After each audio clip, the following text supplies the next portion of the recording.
Hai, mambo vipi? Huwa unatamani kupata kilicho bora, lakini swali langu ni kwako wewe unayetamani kupata kilicho bora kila siku. Je, ulishawahi kujiuliza sehemu ya kupata kile kilicho bora? Bas, VOC Media ni sehemu ya kukupa kile kilicho bora, hususan update zote za mpira wa miguu kwa maana ya football.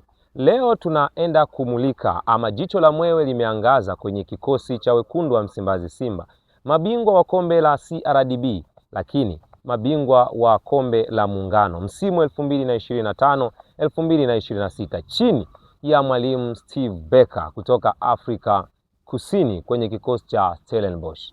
Sasa Simba wanahusishwa na mchezaji Djibril Ouattara.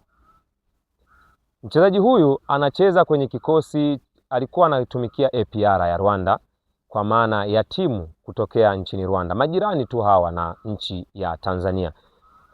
Takwimu zake ziko vipi? Kwanza tuanze, alizaliwa tarehe ngapi, mwezi wa ngapi na mwaka gani?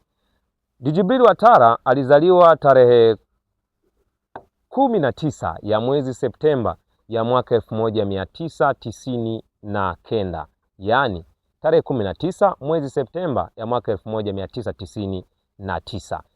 Msimu huu kwenye ligi ya Rwanda ndiye mfungaji bora kama sio top scorer, kwa maana amepachika mabao 18 na kuibuka mfungaji bora wa michuano hiyo kwa maana ya ligi ya Rwanda. Lakini sasa miongoni mwa story ambayo leo nataka nikupe, alizaliwa pale Bobo Dioulasso, Burkina Faso, uraia mmoja na mchezaji wa zamani wa wananchi Yanga kwa maana Stefano Aziz Ki.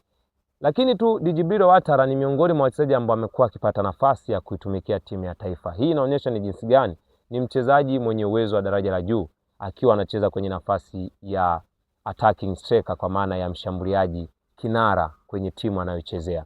Sasa amewahi kutumika mara kadhaa, amecheza kwenye michuano ya AFCON kwa maana ya Africa Cup of Nations, lakini alikuwepo kwenye kuwania kufuzu kucheza michuano ya kombe la dunia bara la Afrika, kwenda kucheza pale Mexico, Canada na Marekani kwa maana ya qualify World Cup 2026.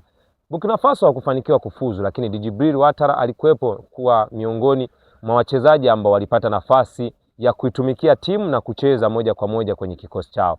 Sasa hili ni bomu na ni balaa kubwa ambalo linatengenezwa na mwalimu Steve Barker. Ikumbukwe tu Simba ndio miongoni mwa timu ambayo wachezaji wake wengi wamekuwa wakihusishwa sana ni washambuliaji, na huyu ni miongoni mwa wachezaji ambao leo wanahusishwa. Hii ina maana gani?